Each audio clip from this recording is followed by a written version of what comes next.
As you hear the waves crashing in the background as I lay here in Jamaica, I am so inspired and so excited to release this interview with Kim Murgatroyd, which was an absolute honor and a privilege, not just to interview her, but for her to share her knowledge with me and now with all of you guys.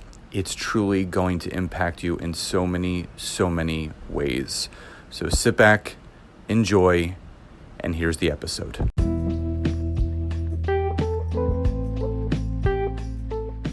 Welcome to the Network Marketing Made Simple podcast. I am Scott Aaron, and each and every week I am going to come to you with simple, short, and powerful tactics and tips on what you can do each day, each week, each month, and each year to grow your network marketing business, income, and team.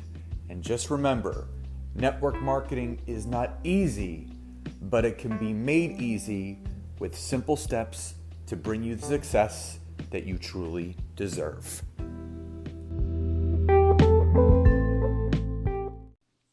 Welcome to episode 66 of the Network Marketing Made Simple podcast. And for those that are new to the podcast, welcome. And those that are returning listeners, welcome back. And as always, before we get started with today's content, if you are primarily building your network marketing business using Instagram and Facebook, no matter whether you're new to network marketing or you are a seasoned veteran to the industry, and you feel that you're not getting the engagement, you're not getting the enrollments or the business growth that you're looking for, and you're not yet using LinkedIn, then head over to my website, www.scottaaron.net. Schedule a free 15-minute discovery call with me where I can learn more about you, your business, your struggles, and how I can assist you. So in the string of interviews that I've been doing the last few weeks, obviously highlighting all the amazing friends and top leaders that I know, today's guest is no different. Obviously, you heard her bio. And what I love about this woman is the fact that she is family first in everything that she does. And if you follow her on social media, if you follow her husband on social media, you will know exactly what I'm talking about. But as always, I don't want to tell their story. I want them telling their story. So Kim Murgatroyd, welcome to the show. Thank you so much, Scott. I am so excited to be here, and I'm so excited for you doing this podcast because you are an amazing trainer and you know what you're doing, and everybody that's listening is going to get so much value from you and your guests. Oh, thank you so much. I really appreciate that, and I'm just grateful to have you here today. So Kim, I have listeners, everywhere. Some are from the opportunity that we share. There's a lot of listeners that are outside of our opportunity that are not familiar with you. So if you can introduce yourself to the audience, a little basic bio, but most importantly, why did you specifically say yes to network marketing? Sure. So my name is Kimberly Murgatroyd, and I'm married into that name because that name is definitely a great icebreaker, I'll tell you. But I have an amazing husband and two children. We have a 21-year-old and a 4-year-old. So that's super fun. They act kind of the same. My background is I grew up in New England, in a place called Manchester, New Hampshire. And I've always known that I would probably take a different path in life. I never really knew what that would be. I was always into health and wellness and sports. And I just really enjoyed that lifestyle. And that was one of my biggest interests. So I was a fitness competitor for the better part of a decade and went to school for exercise science, graduated, got a job, and hated it. So it was traditional 9 to 5. Well, actually in my world, it was like 5 a.m. to like 4 p.m. So it was crazy. And I was working in corporate wellness, which I decided was not what I wanted to do. And from corporate wellness, I went I knew I wanted to serve people and truly make a difference in people's lives and in their health. And I didn't feel like I was doing that in corporate wellness. It felt like glorified daycare to me, for adults, I think. It did. I just didn't feel the impact, and I really wanted to make an impact. So I decided to go into personal training, and became probably an overqualified personal trainer at the time, with whatever I was doing, and loved it. And I really loved working with people that weren't just trying to like get in shape for summer, but really had massive health goals. And that was where I specialized. But that job is, again, I'm up at 4 a.m. I'm taking my first client at 5, and I'm not home until 9, sometimes 10 p.m. And that was a struggle. And when I met my husband and we started to travel and we had a family, that became even a bigger struggle. And so I decided to hang up that hat of in-person training. We built an online website and online training business, which was amazing for like a year. And it was so great. And it was like, this is going to be the ticket. And the problem with that, number one, is the market began to get flooded with every single online personal trainer in the world. And now things like YouTube and Instagram started. And when we started that, I'm talking about like 2006, 2007. So it wasn't the trend, you know. Mm-hmm. But after a little while, it became the trend. And everybody flooded with free content and all of the training programs. And like many trainers out there, it began to be very difficult to make a really solid income.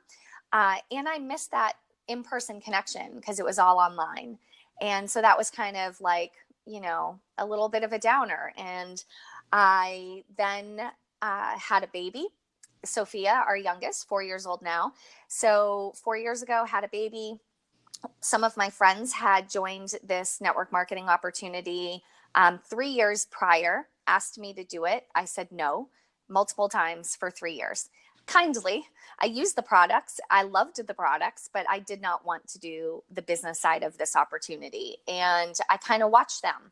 And as they got better and got more successful, and my ears started to perk up more and perk up more and perk up more. And then I had that baby, and I was like, you know what? I think we need to do this. And so my husband and I have this game we call Stupid Idea Time. And, you know, nothing without a name. And basically we got a bottle of wine. And this is obviously after I had the baby, just for anyone doing a timeline here.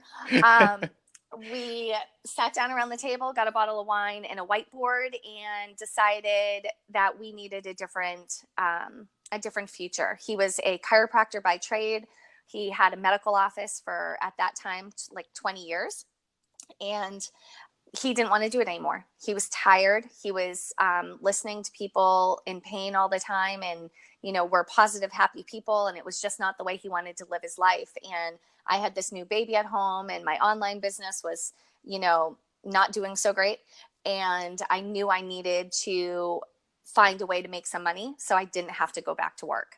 And we threw up all of these ideas. And the reason we call it Stupid Idea Time is because it's the only time we allow every single idea to get put up, and no one can say anything negative about it. So it gives you freedom to blue sky dream without constraints of, you know, reality, let's say. That. And so we threw all these things up on the board. And because my husband was a chiropractor, he was inundated by every single patient that started a network marketing company in wellness for 20 years. And he had heard everything. There was not a week that went by without a pitch. And so he was very jaded and did not want anything to do with this. And I knew that because we've been watching our friends now for, you know, we had been watching our friends for 3 years go through their journey and get successful. And he always had something snarky to say about it, you know. So I knew that Stupid Idea Time was my time to put it on the board because he couldn't say anything about it. And there was a lot of really, really stupid ideas, though, that it was competing with. Like, like we'll move to California and open a coffee shop for dogs. I didn't know dogs drink coffee, but that's okay. So lots of really weird ideas we tossed up there. And, you know, we woke up in the morning, probably with a slight hangover, looked at the board and crossed off the ones that were just really not our lane and our path and our passion. But my network marketing idea stayed on the board, and it was, foreign to him, but he had seen our friends have massive success. And so he was a little more open to the discussion. And he said, okay, well, I've never even tried your products. And I had in my cabinet all of these products because I had tried them and loved them. And I said, okay, well, let me make you something. And so I made it for him. And he's like, okay, it tastes good. And then after a few weeks of trying it, he was like, okay, I actually really enjoy this. I really like this. I feel amazing. What's in it? And then all of those things started. So I had to sell my husband first, right? And so I remember making the phone call to my sponsor, Kathy, actually texting her. She was in a big event that, day. And I said, are you sitting down? Because she had been asking for 3 years. I said, Rob's open to a conversation. And she'll tell you the story. And she's like, I remember where I was when I got that text. And it's funny. And then, after that, we put our friends through the ringer, and by we, I mean my husband, with every question. Is this a pyramid scheme? Why is it not a pyramid scheme? Is this for real? Can you really make money? Do you have to start early? Do you have to get on the ground floor? Like all the normal stuff we hear. He had every objection under the sun.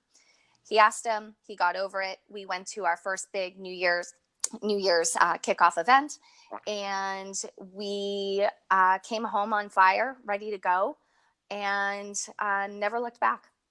Amazing. And, we have such similar stories that I didn't even realize that, but, I was, a personal trainer for 18 years, and I remember those 5 a.m. to 9 p.m. days. And, when I had my son, who's 6 now, that changed everything for me, because you realize that, you're trading time for dollars, but, everyone puts this stigma on network marketing. It's a Ponzi, it's a pyramid.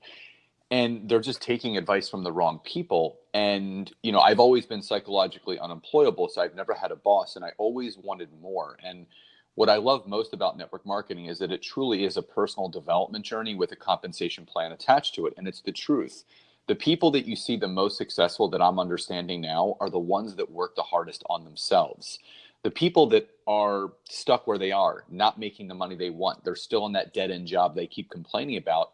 It's because they're not choosing to lean into themselves and become the best version of themselves. And, you and Rob are such fine examples of people that kind of just set everything else aside. You stayed in your lane, you focused on what you wanted to do. And obviously the 6 figures plus a year you guys are now making with this is just, the compounded effect of the belief that you guys truly had in yourselves. So I just want to say congratulations to you on that. Oh, thank you. I mean, this was, what started out as okay, maybe we can make this so now Kim can stay home with the baby, because I 100% understand that not every mom wants to be a stay-at-home mom. And there's a lot of people that love their career. And, I look at this, at my job in this industry is to help people find what their vision is. You don't have to actually share my vision to be on my team or for me to work with you, right? And so my vision was to be a full-time mommy. My vision was to pay for my child to go to Montessori school. My vision was to eventually retire my husband and spend an extended time in Europe, and then achieve his big goal, which was to move and live in California. And as of, 2018, last year, we accomplished all of that. And we are, as of today, I think as of the airing of this podcast, we are on a plane to Europe for Amazing. 4 months. And, being able to accomplish all of these dreams and by holding that vision is just, is a testament to what you can do in network marketing if you choose to. And I think something that needs to be expressed here is that, when you said yes to this to start the business 4 years ago, the company that obviously we're partnered with was already established. They were, I believe, 13 or 14 years old at that time. So since reaching out to your sponsor, building this business, how large of a team have you guys been able to grow in those 4 years? I think the last number I saw was roughly around 8,000. Amazing. And that's 2,000 people new a year joining your team. And that truly does change everything. So this brings me to my next question, because, obviously everyone's hearing the success of all these people and they think they didn't struggle and blah, blah, blah, all that noise in their head. But for you personally, outside of talking to Rob to get him on board, which I believe spousal support is so, so important. Personally, what was the biggest challenge that you personally faced when you decided to start building? Well, let me say one thing with what you just said about 2000, because I want to show what a snowball effect this is. I remember that our first year, I think we maybe had 700 people. And then it took us a few years to hit 3,000. And then it snowballed to 8. And so it's not like a steady grow. It's like, literally, you share with 2 people, they share with 2 people, they share with 2. It keeps growing. It's compounded. It's compounded. That's the snowball effect. And so I did not, for everyone listening, I did not, under any circumstances, enroll 8,000 people into my business. or 2,000 people a year. Or any of that. Yeah. I have probably only brought in maybe 250 people out of that 8,000. And I just want you to see how this can snowball. But to go to your question about struggle. So this was really funny because my husband's done personal development since Tony Robbins had bad hair and did it like at the Annex in New York. Okay. So Rob has great hair for people that have never seen. I mean, Rob's got great hair. Listen, I'll tell you a funny joke real quick. My daughter, my 4-year-old, she said, "Mommy, you work so hard for our family." I said, "Thank you so much, honey." And Rob was there and he goes, "I work hard." And she goes, "Daddy, you work hard on your hair." And I just thought that was the best. And I did not prompt that or feed that line. I love kids. So when we started, Rob had done so much personal development. And, together as a couple, we had both previously been divorced. And we decided to do some relationship work together. So we did lots of personal development in the world of relationships.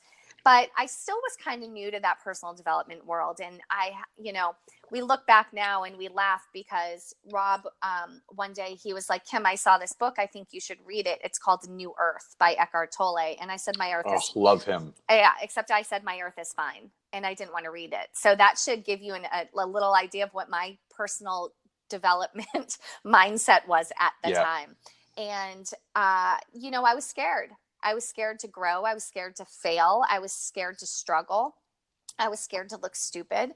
And I had to get over all of those things very slowly over the last 4 years and still working on some of them. So, my biggest struggle that I had was I did not want to do the consultation calls. Okay. So imagine that as your struggle, right? In network marketing. So you have people that are reaching out because you're doing social media and they're like, "Oh my gosh, I want to learn more." And I was scared to get on the phone. And so I actually didn't get on the phone and I let Rob do them. And he was more than happy because he's very outgoing and, fun. And he's done way more personal development than I had. I wasn't a salesperson. I didn't want to be salesy. I had what I realized was a really crappy money mindset. And I was really scared. So for 1.5 years, I never did calls. I did all of the back office stuff. I'm a great leader. I love leadership and training and all of that. I did all of the team training and leadership. He did the calls. And then we hit a point in our journey where he could no longer do all of the calls because he was still working in the medical business. And our doctor quit. He had to go back in full time and he couldn't take the calls and do that. And so I was faced with a decision of either stepping up and figuring it out or quitting. And we already had built a 6-figure business at that point. So I was like, "Well, I'm not quitting." And I got a text from a friend. "Hey, I have a girlfriend I think she'd be perfect for your business. She's ready to talk to you now."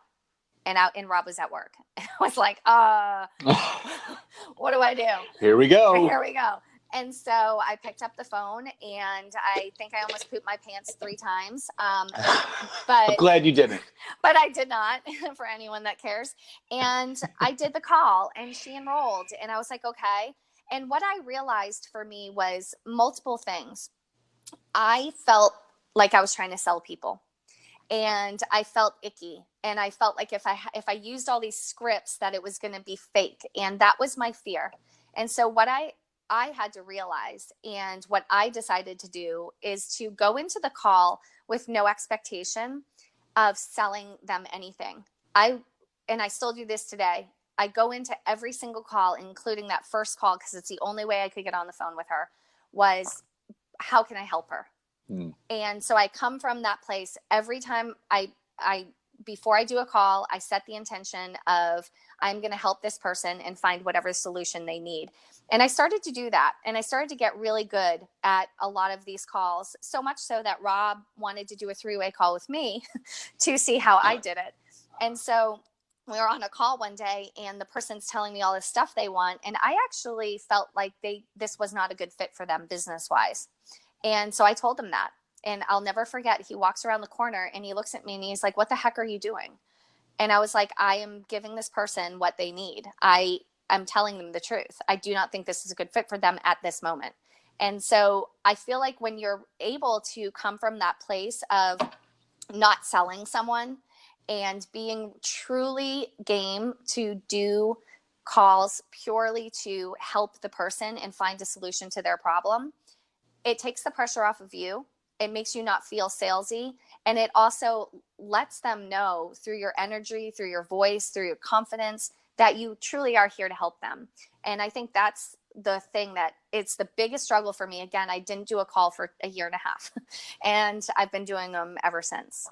It's so important that you just said that, because, I mean, I know people are listening to this at a later time, but, even though I have a network marketing business, I have a coaching practice, I've gotten better at that too, because I found myself at certain points in any of my businesses that sometimes you get desperate. Someone's interested, you just say yes for the wrong reasons of bringing them in, and then you regret it. Yes. Then that person's just an absolute nightmare, when you have to be selective. So just to give you an example, there was someone that reached out to me about my coaching, and we had a conversation. They're still pondering it. And then they came back and they said, do you have a refund policy? Can you guarantee results? All of the typical questions that people would ask. And I said, no, I don't. I said, if you follow what I teach you, you're going to get results. And then I said, you know what? I don't need to work with this person. So I sent them a very nice message. And I said, listen, I don't convince anyone to work with me or to join me. I want people to want to run with me. So I'm here. My door is always open. You can reach out to me at any time.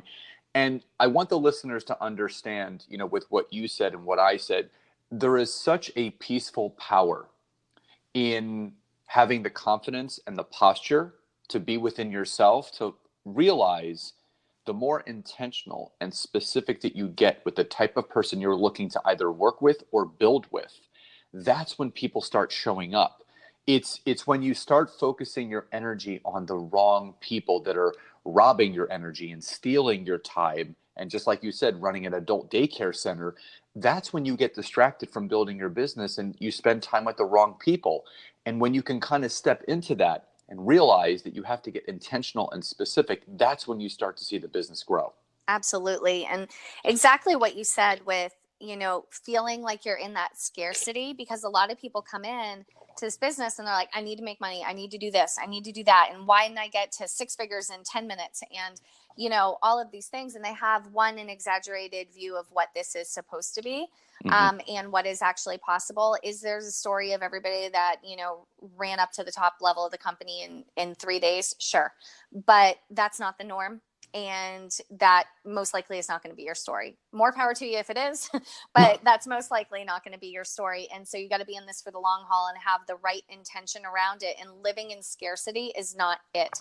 And also, putting out gratitude and abundance every single day, that there's more than enough to go around. And if you are truly grateful for the gift that you're given, whatever product that you're selling, whatever team you're leading, if you're truly grateful for that gift, then you would always want to share it. You have to be in love and obsessed with your product, whatever that is, if you're going to be successful at sharing that gift. Otherwise, you're going to always pull back because you're not all in on your product.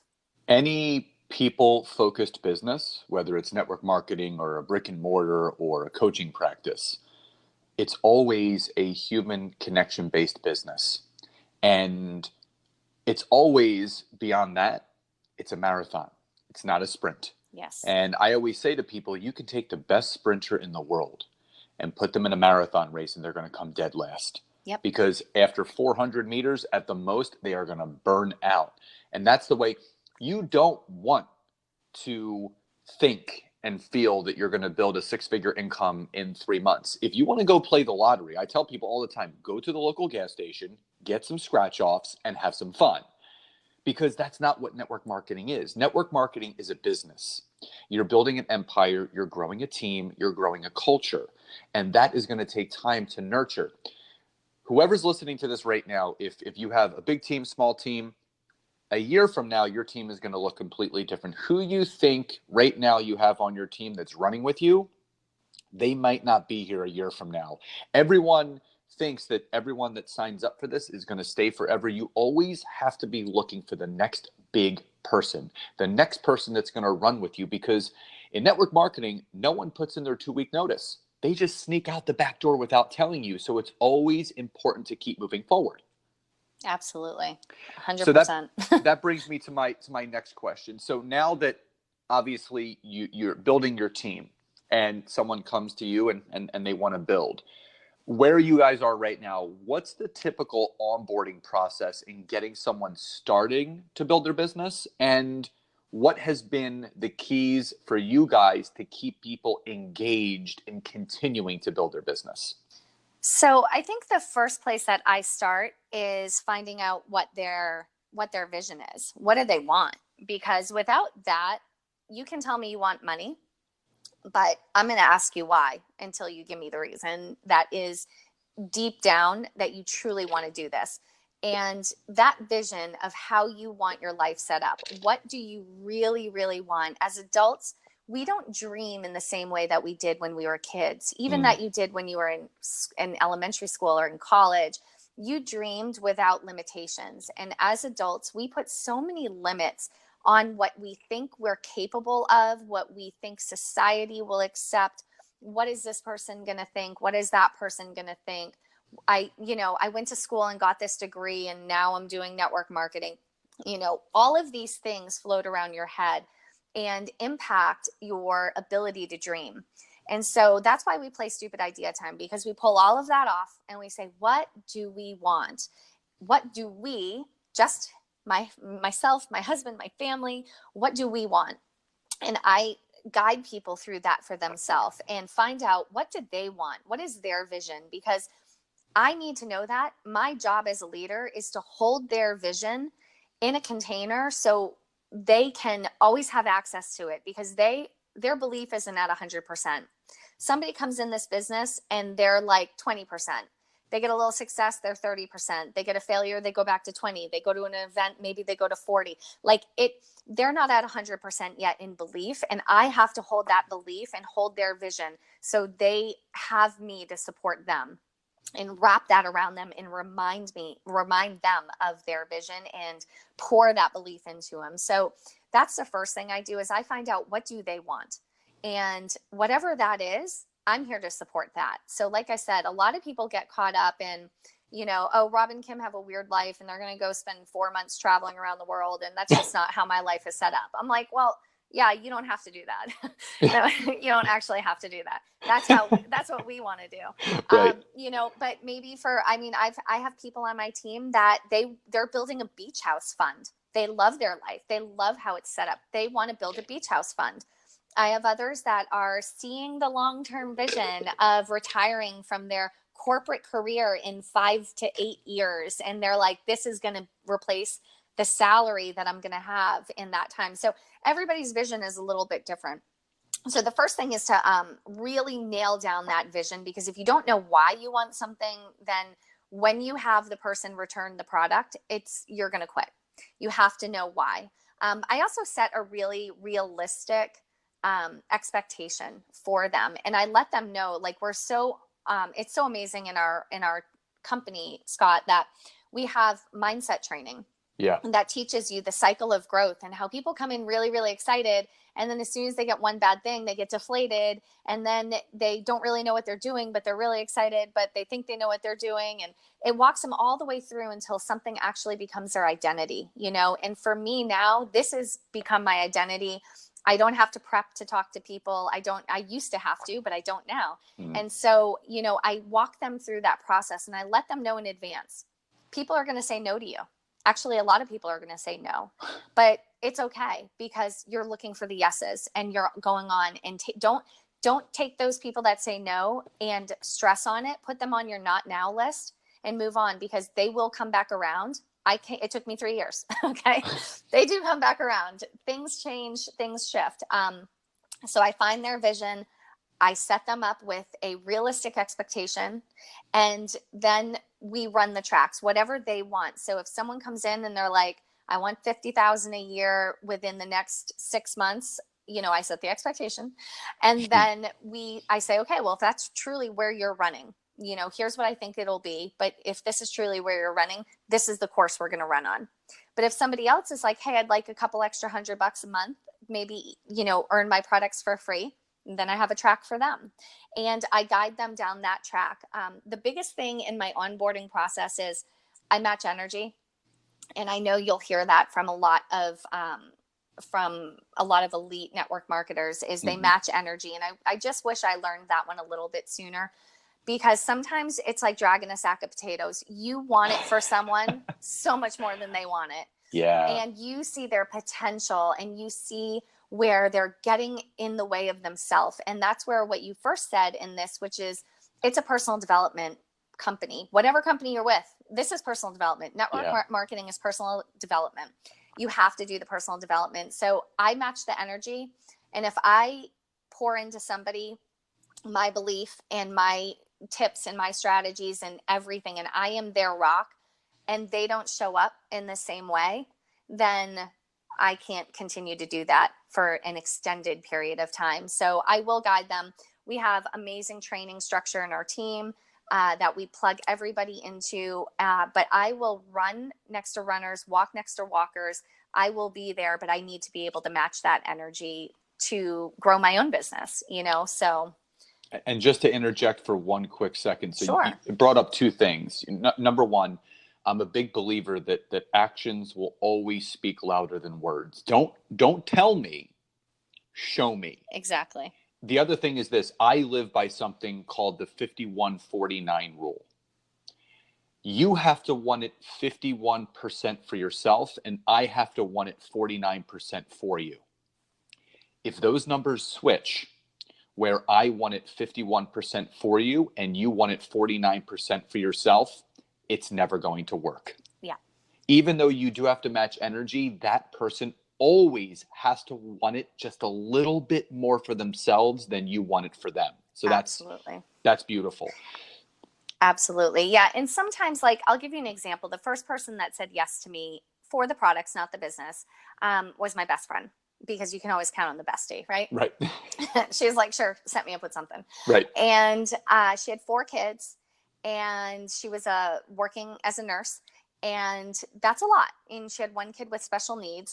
It's a lot going on in her life. And she's really sweet and really smart and a great person, and people love her. And she had so many of the qualities that I was looking for in my dream team. And so, you know, I did keep nudging her along the way. She used the products for a few months, was getting a really great result. Husband started to use products. He got a really great result. And I kept nudging her. You know, you'd be great at this, right? You know that you're going to do something someday with this. Like, just gentle nudging along the way, planting the seed. Finally, 4 months later, she went to a birthday party. Everybody at the party was like, what are you doing different? And it's not that she had a massive weight loss. She just looked different. She looked healthy. She looked vibrant. She had energy. She's got 4 kids. She had energy. That's a big one right there. That says everything. So she came home that day and called me and said, okay, I have 5 people that want this. I said, really? Okay, great. So what do you want to do? And she goes, I don't know. I said, well, I'm going to make this really simple. You can refer them to me and I'll make some money and I'll guide them along. Or you could make some money and I can help you guide them along. And she was like, okay, let's do that one. I'm like, great. I'll take the money. I'll take the money. Right. I mean, when you put it like that, someone's getting it, right? Yeah. So a year and a half later, she retired from her career as a nurse, and she is killing it. And thank God, because after that, and this is what I'm saying about when you go into someone, you're finding a solution and you're setting an intention to help them. Had she never said yes, had she never followed through, and had I never stopped nudging, had I stopped nudging her, she has such a dramatically different life now than she would have then. You know, since she's actually gone through cancer. And guess what? She didn't have to get up and go to work while she was going through treatment. She beat it. She's healthy, but she had an income coming in. She could be home with her family, and she could be home if she didn't feel good. And that was worth everything. You know, she can be at every kid's event all the time. You know, that is the gift that she was given. She didn't even know it yet when she started. She didn't want it yet, but I could see the potential in her and kept pouring that belief into her until she believed it herself. And, you know, I have my son every other weekend and every Wednesday into Thursday. And because of the businesses that I now have, you know, I pick him up from school at 3:20, and we'll go to Dave & Buster's in the afternoon, or we'll go to the park, and I don't have to worry about canceling a client or having to check in on the gym. And this all stemmed from someone asking me one question, and they said, what's your plan B? And you hear this all the time. Most people don't have a plan B, but sometimes that plan B becomes your plan A. And that's what happened with me. You know, the intention was for me not to retire from personal training, not to close my last gym. But when I saw the vision of what a network marketing business model could do, people don't understand what residual income is. They think it's a pension or retirement. Residual income is the greatest vehicle that's ever been created. And most people, like I said earlier, are taking advice from the wrong people. So look at the people that are actually achieving and ask them how they're doing it. They're all going to tell you the same thing. It's nose to the ground. You want something bad enough, you're going to do whatever it takes to get it. So this brings me to my next question. Someone that doesn't have an upline like you, and they don't have the resources that you now have for your team. So someone that's listening to this, we call them the orphans of network marketing, where there's no upline or downline. They want to build, right? And they think that, you know, they have to have someone else there. They don't realize they can do it on their own. What would be your number one tip for that person that's listening to this that wants to start building their network marketing business?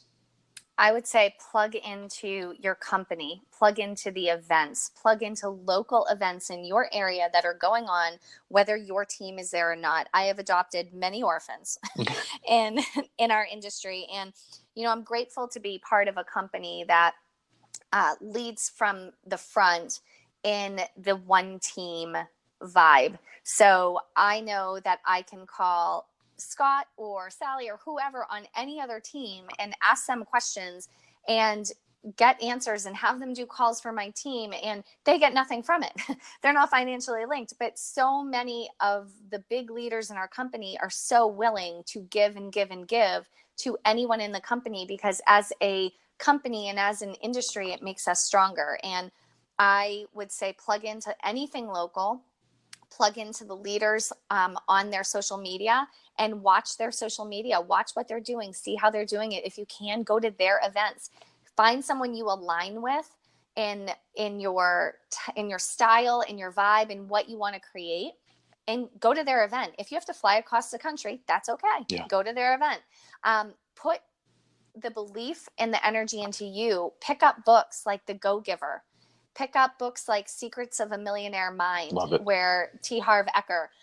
My new favorite, The Science of Getting Rich by Wallace Wattles, which was... Kim, that's my Bible. Yeah. I always say that, so people need to understand, I'm glad you mentioned this book. There's two books that I love. One is Go for No, because it teaches you how to fall in love with the word no, because yes is the destination, but no is the journey. And my personal money mindset Bible is The Science of Getting Rich. So what people need to understand, this book was written in 1910.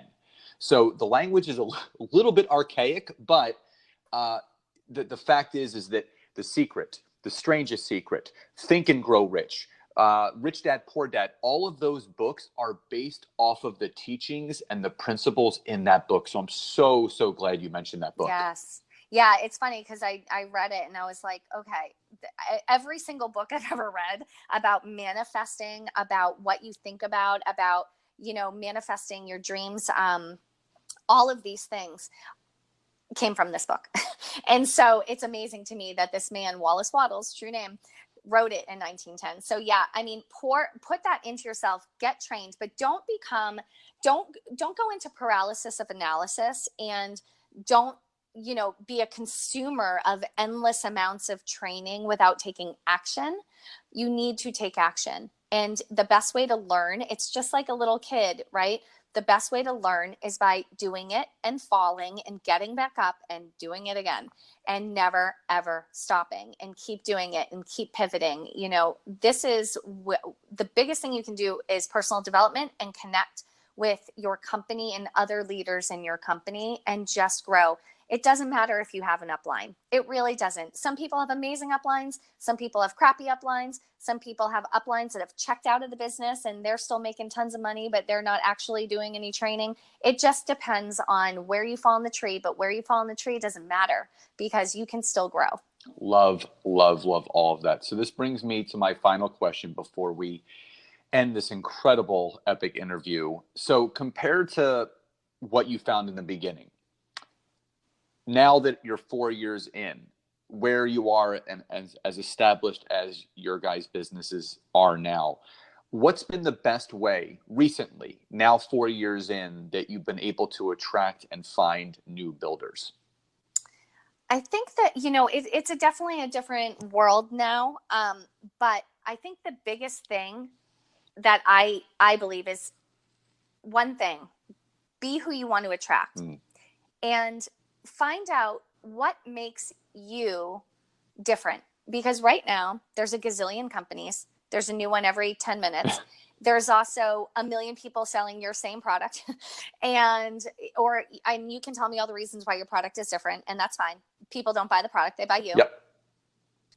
You need to figure out why you're different. Okay. People spend so much time into the endless research of their products and can regurgitate every single difference between this or that and this or that. Why are you different? And be that person. What makes you different? And promote that. How do you show up for your team? How do you show up? Are you the person that's going to show up and pour that belief into your team, that's going to lead from the front and do that personal development, that's going to talk about it, that's going to inspire, that's going to educate, that's going to entertain? Be that person. Because when you are you, truly you, then, and the only way you know who you is by doing the work to find who you are. Only then are you going to be able to truly attract the builders that you want to attract. And, if you're in this for the quick money, guess who you're attracting? People for the quick money. Yep. If you're in this for just the recognition, guess who you're attracting? So you need to find out, why are you really doing this? How do you want it to do? How are you showing up? What makes you different? And be that person in your social media, and more than anything in your daily life, because there's nothing worse than seeing the Sally positive on social media and then meet her in real life and she ain't so positive. It's like a catfish on personality. Yep. So it's like a personality catfish. I'm making a new term, but it's like a totally different. And I have that all the time. I see people on social media and I'm like, oh my God, this person's incredible. I meet them in person. I'm like, oh my God, I'm going to sleep. Where is that person?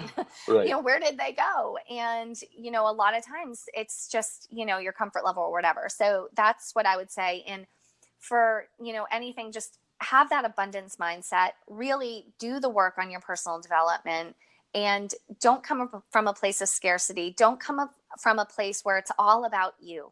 This is not all about you. Okay. Your business, I get it, but it's not all about you, because you get paid for helping people solve their problems.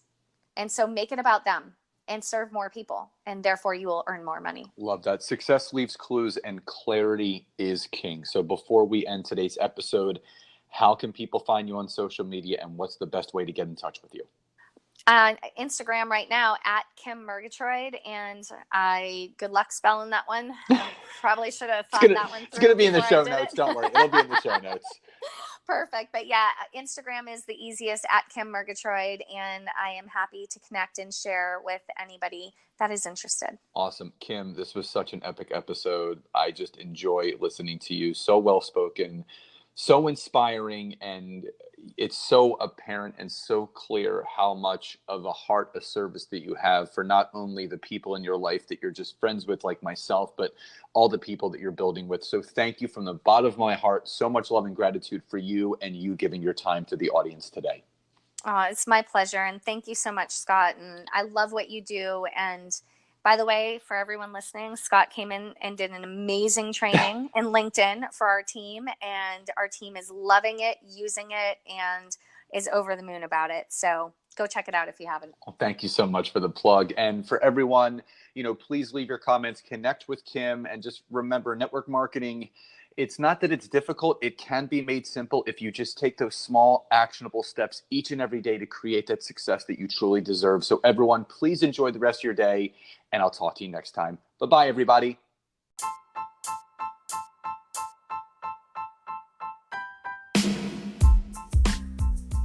So again, thank you so much for checking out today's episode. And if you can go over to Apple Podcast or iTunes and leave me a 5-star rating, write a review, and share this with anyone that you feel could benefit from this, I would be so, so grateful.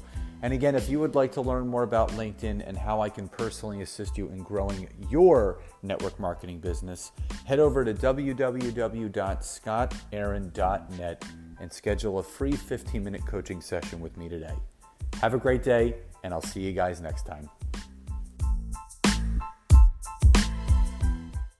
The podcast you just heard was made using Anchor.